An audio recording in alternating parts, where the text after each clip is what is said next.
Assalamualaikum warahmatullahi wabarakatuh. Halo semuanya, kita ketemu lagi dalam video pembahasan usul fikih. Topik kita hari ini ialah ijma, Mas Lutfi. Ijma mas. Yakni salah satu sumber hukum Islam yang kadang terlupakan, padahal penting banget. Sudah hadir bersama saya narasumber kita hari ini. Namanya siapa? Perkenalkan, nama saya Lutfi Hakim dan di sini saya akan membahas tentang ijma bersama host kita yaitu Mas Kavi. Ya. Baik, terima kasih. Oke, langsung saja ya Mas. Biar nggak kelamaan. Sebenarnya apa sih ijma itu? Oke. Ijma itu apa sih? Jadi ijma itu semacam hasil rapat para ulama, bener kan mas? Oh ya, yang pasti ijma itu kesepakatan ulama Mas. Nah, di sini tuh apa saja syarat-syarat supaya ijma itu sah? Saya akan menjelaskan secara singkat saja ya mas. Baik.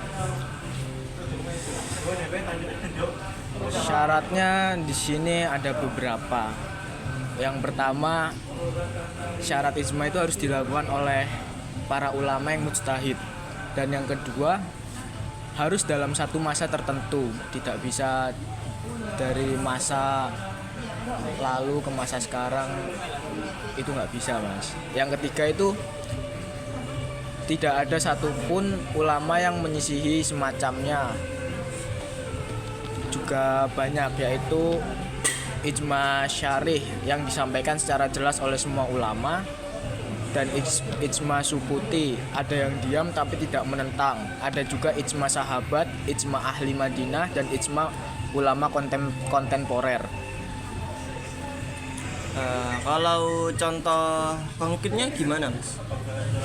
Contohnya ijma ulama itu atas haramnya menikahi ibu tiri atau wajibnya sholat 5 waktu. Ini semua disepakati dan jadi hukum tetap sampai sekarang. Posisi ijma dalam hierarki dalil itu setelah Quran dan hadis sebelum kias. Begitu. Seperti itu. Tapi bukannya sekarang sulit ya untuk mengumpulkan ulama seluruh dunia. Terus bagaimana ijma itu bisa tetap relevan di era sekarang? Ya ini mas, bener ya tantangannya. Di masa klasik sekarang ini jumlah mujtahid lebih terbatas dan komunikasi lebih terpusat. Sekarang dengan banyaknya mazhab dan otoritas sulit mencapai ijma yang global. Makanya ada pun kritik itu seperti apakah benar semua ulama ikut serta, apakah ijma masih bisa dijadikan dalil utama. Nah, tapi di sisi lain juga ada forum internasional seperti MUI. Ya benar. Untuk di Indonesia ini ya Mas? Ya, di Indonesia ini. Ya, itu ada Robitah Alam Islami dan Majma Fikih bisa menjadi wadah ijma yang kontemporer, Mas. Oh gitu. Kita masuk ke kasus ya Mas ya. Apakah ada nggak kasus ijma atau semi ijma yang pernah diterapkan oleh hukum kontemporer? Ada mas, salah satu kasus pentingnya itu adalah kehalalan dari bank syariah. Mas tahu kan bank syariah itu? Ya. Dulu banyak ulama berbeda pendapat soal bunga bank yang bisa disebut itu riba kan. Ya. Tapi akhirnya mayoritas ulama sepakat bahwa sistem bank berbasis bagi hasil seperti mudharabah dan musyarakah boleh dan tidaknya riba itu. Lembaga seperti Majma Fikih Islam OKI menyatakan bahwa sistem ini halal jika memenuhi prinsip keadilan dan transparansi. Itu bentuk ijma sukuti kontemporer. Oh begitu. Waktu pandemi COVID-19 apakah ijma juga dipakai Mas? Karena kan saat itu dengan kondisi pandemi Mas ya, yang mana rawan sekali tentang penyakit. Bagaimana itu Mas proses ijma itu? Banyak ulama dan fatwa lembaga resmi seperti NU, Muhammadiyah, MUI, bahkan ulama luar negeri sepakat bahwa vaksinasi wajib demi menjaga nyawa. Mereka terdalil dari Makoshid, Syariah, dan Ijma. Ini jadi semacam ijma maslahat, yaitu kesepakatan demi keselamatan umum. Oh begitu. Ternyata begitu ya mas ya penjelasannya mas ya. Selanjutnya ternyata ijma itu bukan sekedar teori klasik ya mas ya, untuk yang Mas Lutfi jelaskan ini. Tapi apakah bisa diterapkan pada era sekarang? Bisa mas, meski tantangannya itu besar mas. Ijma itu tetap relevan. Yang penting ada niat kolektif dari para ulama untuk menjaga kemurnian hukum Islam dengan mempertimbangkan realitas zaman. Baik. Begitu ya mas ya? Ya begitu mas. Terima kasih Mas Lutfi. Mungkin dari sini saya merasa cukup puas ya Mas Lutfi ya, untuk beberapa jawabannya.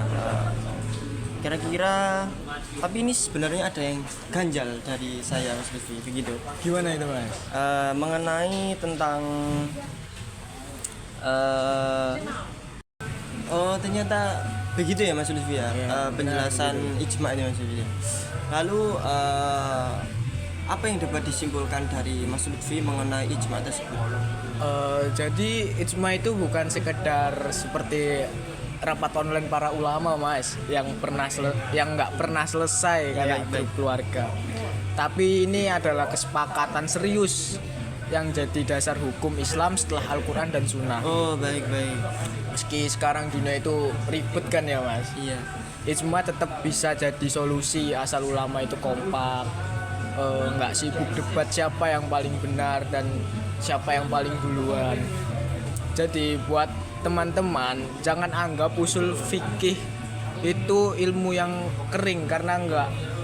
Disinilah fondasi semua hukum Islam itu disusun. Nah benar Mas Lutfi. Belajar usul fikih itu kayak ngerti blueprintnya agama mas. Iya benar. Keren nggak? Ya keren banget, apalagi di Gen Z sekarang Mas Lutfi ya. Gitu. Nah, Sudah baik, sudah cukup penjelasannya. Apa yang ada yang ingin disampaikan? kita ngopi dulu mas. Oh baik. Pagi-pagi itu harus kompak mas. Oh gitu. Enak mas kopinya. Pahit ini mas kopi saya. Itu namanya kopi mas, begitu. Seperti kehidupan ya mas. Jangan lupa kopi di mana? Di Bagi Kopi ya. Bagi Kopi. Endorse. Ya, sayang tidak di endorse kita. Motivasi dari saya ini semangat belajar. Siapa tahu nanti kamu jadi bagian dari ulama-ulama yang bikin ijma masa depan. Minimal jangan cuma bikin ijma seperti beli makan siang tapi nggak mau bayar. Seperti itu mas. Sakit sekali itu mas. Sakit itu mas. Lebih sakit jika meminta rokok kepada teman yang mana dia juga punya uang mas, tapi tidak mau membeli gitu. Itu lebih sakit itu mas. Sakit mas. Baik, sudah cukup. Sudah cukup mas. Baik, terima kasih untuk para penonton setia channel ini. Kami selaku host dan moderator mengucapkan terima kasih dan mohon maaf sebesar-besarnya atas kesalahan kata. Kami ucapkan mohon maaf sebesar-besarnya. Wassalamualaikum warahmatullahi wabarakatuh.